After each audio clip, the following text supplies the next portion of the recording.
સુરત શહેરમાં વહેલી સવારે ચાલવા નીકળતા લોકોને ટાર્ગેટ કરી ચેન અને મોબાઈલ સ્નીચિંગ કરનાર રીઢા આરોપીને ક્રાઇમ બ્રાન્ચે ઝડપી પાડી 3,38,000થી વધુનો મુદ્દામાલ કબજે કર્યો છે.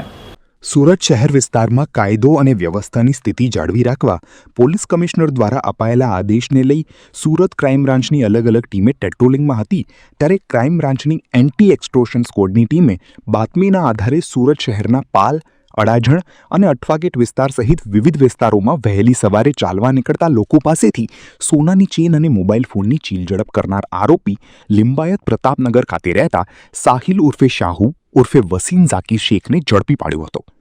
તો આરોપી સાહિલ ઉર્ફે શાહુ ઉર્ફે વસીમ પાસેથી સોનાનું પેન્ડન્ટ, 3 મોબાઈલ ફોન અને એક એક્સેસ મોપેડ સહિત કુલ ₹3,38,545નો મુદ્દામાલ કબજે કરાયો હતો.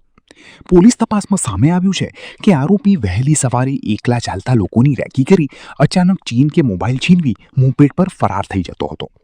આરોપી અગાઉ પણ અનેક ચેન સ્નેચિંગના ગુનાઓમાં ઝડપાઈ ચૂક્યો છે અને તાજેતરમાં જેલમાંથી છૂટ્યો હતો. ક્રાઇમ બ્રાન્ચે આરોપીની ધરપકડ કરી પાલના 2 અને અડાજણ અશ્વિનીકુમાર પોલીસ મથકના એક મળી 4 ચેન અને મોબાઈલ સ્નેચિંગના ગુનાઓનો ભેદ ઉકેલી આગળની કાર્યવાહી હાથ ધરી છે. સાહિલ ઉર્ફે વસીમ ઝાકીર શેખ લિંબાયતનો રહેવાસી જે ચેન સ્નેચિંગના ગુનાઓમાં સંડોવાયેલો છે.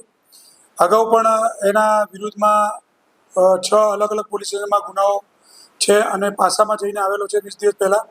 એવી બાતમી આધારે આ આરોપીને લાવી સઘન પૂછપરછ કરતા અત્રે પાલ પોલીસ સ્ટેશનના એક ગુનામાં એને ચેન સ્નેચિંગ કરેલું હતું, જે આધારે લાવીને વગર પૂછપરછ કરતા એની પાસેથી 3,38,000 રૂપિયાનો મુદ્દામાલ મળી આવેલ છે અને અશ્વિનીકુમાર પાલ અને અડાજણ પોલીસ સ્ટેશનના ગુનાઓ એને કબૂલ કર્યા છે.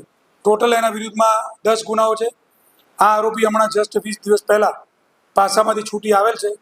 અત્યારે એને અટક કરી વધુ કાર્યવાહી માટે અશ્વિનીકુમાર પોલીસ સ્ટેશનમાં સુપ્રત કરવામાં આવેલ છે. સુરતમાં વહેલી સવારે મોર્નિંગ વોક પર નીકળતા લોકોને ટાર્ગેટ કરી સ્નેચિંગ કરનાર રીઢાને ક્રાઇમ બ્રાન્ચે ઝડપી પાડી હાલ વધુ તપાસ હાથ ધરી છે.